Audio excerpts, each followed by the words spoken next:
வணக்கம். நான் உங்க அட்வொகேட் சுந்தர். என்னன்னு பாத்தீங்கன்னா, நம்ம திமுக எவ்வளவு ட்ரை பண்ணாங்க, யார யாரோ வச்சு குத்தி பார்த்தாங்க, முடியல.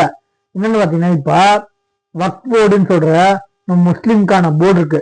அந்த முஸ்லிம்கான சார்ந்த போர்டை தூண்டி விட்டு குத்தி விட்டு அவங்க எல்லாம் நல்லா இருக்காங்க. யாரு முஸ்லிம்ஸ் கிறிஸ்டின்ஸ் எல்லாம் இப்ப என்ன ஏத்துனா என்ன, அது என்ன கல்லா இருந்தா என்ன, தீபக்கல்லா இருந்தானே துரும்புலே இருப்பான். இந்த இறைவன் துரும்புலேயே இருப்பான், துரும்புலேயே இருப்பான். அது மாதிரி வந்து தூண்லேயே இருப்பான், துரும்புலேயே இருப்பான். அது என்ன கல்லா இருந்தானே அவங்க என்ன வெட்டா சொல்றாங்க, இல்லையே தீபத்தானே சொல்றாங்க அப்படின்றாங்க. யாரு கிறிஸ்டின்மார்கள்.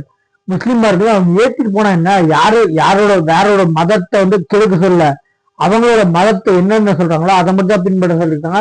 கிறிஸ்டியன்ஸ் என்ன சொல்றாங்கன்னா, ஒரு ஃபாதர் சொல்றாரு பேட்டியில, நம்ம கிறிஸ்துவ முறைப்படி ஒளினாவே யாரு கிறிஸ்டிய ஜீசஸ் அந்த மாதிரி வந்து வெளியேற்றுறது என்ன தப்பு, இது வந்து இந்த அராஜ ஆட்சி வேணுமே தூண்டி விட்டு மத கலவரத்தை உண்டு பண்றாங்க அப்படின்னு அவங்க புரிஞ்சுட்டாங்க. இவனுக்கு எது கிறுக்கு துணை பண்றாங்கன்னு தெரியல. ஏங்க தீபத்தூணு தானே ஏற்றிருந்தாங்க, தீபத்தூண்ல தீபத்து தானே ஏற்றிருக்காங்க. என்ன தீபத்தூணையே கொடுத்துருக்க மாதிரி தீபத்தூணா இருந்தானே, பெருங்கல்லா இருந்தானே, மயில்கல்லா இருந்தானுங்க.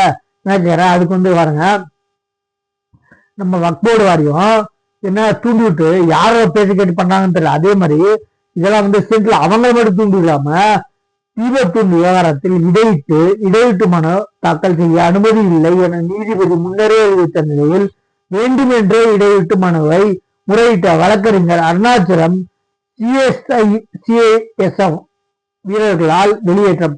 வழக்கறிஞர் மீது பார் கவுன்சில் நடவடிக்கை எடுக்கும் நீதிபதி உத்தரவு. இந்த மாதிரி வழக்கறிஞர்கள்லாம் ஓட அடிக்கணும். என்னன்னா இவன் இந்த அரசு வழக்கறிஞருக்குள்ள வில்சன் இவங்களாம் வேண்டு வந்து எவன் குத்தல வந்து எவன்கிட்ட வந்து எச்ச பிடிக்கிட்டு இவன் பேசுறான்னு தெரியல. ஆக்சுவலி அவங்க எந்த மதத்தோட பண்டிகையோ புடிங்கி மத்த கொடுக்க சொல்ல. இவங்களுக்கு என்னதான் பிரச்சனை, என்னென்ன தூண்டி விட்டு எப்படி போய் கிளவுன்னா இவங்க பயம் வந்துருச்சு. நம்ம இந்த டெபாசிட் கூட நிக்கிறதுல ஜெயிக்கிறது, பல தொழில ஜெயிக்கிறதுல எல்லா தொழிலும் டெபாசிட் வாங்கம்மான்னு பயம் வந்துருச்சு.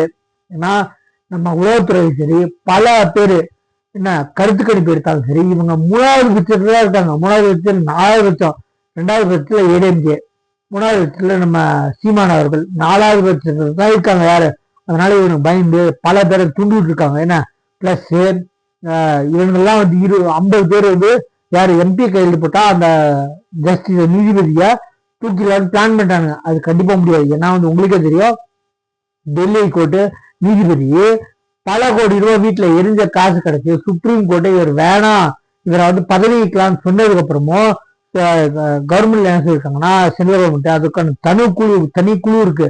யாரை அமைக்கிறது யாரை தூக்குறது அந்த குழுவா முடிவு பண்ணும். இவங்க 52 பேர்ல உலகமே சேர்ந்தாலும் எம்பிங்க, உலகத்துல இருக்க அத்தனை எம்பிங்க சேர்ந்தாலும் முடியாகாது. இது வந்து தனியா குழு இருக்கு. அவங்க உங்களுக்கு வேணுங்கிற ஜட்ஜ்மெண்ட் நான் அப்பீலுக்கு போ, அது முடியல, நான் முக்கிட்டு இல்லாம முடியுது. ஆம்சாங் கூட விளக்கு நம்ம அஜித் குமார் இப்ப 41 கொலை வழக்குல சிபிஐ வேண்டாம் வேணாது. இதே ஸ்டாலின் தான் வேணும் வற்புறுத்தினாரு. எங்க குத்துது கொடையுது தூண்டிட்டு பார்த்தாரு, முடியல. அப்புறம் முஸ்லீம் போர்டை தூண்டிட்டாரு, வக்போட எல்லாத்தையும் தூண்டிட்டு கிறிஸ்டியன்ஸ் மதிக்க கூட மாட்டானுங்க. அதனால அந்த பக்கம் கூட தலை வச்சு கொடுக்கல. என்ன நான் வந்து அந்த ஜாதி பேசல, மக்கள்கிட்ட எல்லா மதமும் தெரிஞ்சு போச்சு, இவனுங்க தான் குத்தி விடுறானுங்க. அதனால வாயை போத்திட்டு இருக்கானுங்க. என்ன பல பேரை தூண்டிட்டு பிளஸ் வழக்கறிஞர்களே தூண்டிட்டு, ஒரு சில வழக்கறிஞர் இருப்பாங்க கூட கொண்டு போட்டு அவனுங்களை தூண்டிட்டு வழக்கு பதிவு அவங்களுக்கு வந்து தக்க நடவடிக்கை எடுப்பாங்க. என்ன நீதிமன்றம். நம்ம சேனலை சப்ஸ்கிரைப் பண்ணிப்பாங்க. எக்காரத்து கொண்டு 2026 லட்சம் காசுக்கு பொருளை வாங்கிட்டு ஓட்டு போறாங்க. சரிங்களா, இவனுங்க இதே வேலையா போச்சு. நம்ம சேனல் சப்ஸ்கிரைப் பண்ணிப்பாங்க. தேங்க்யூ.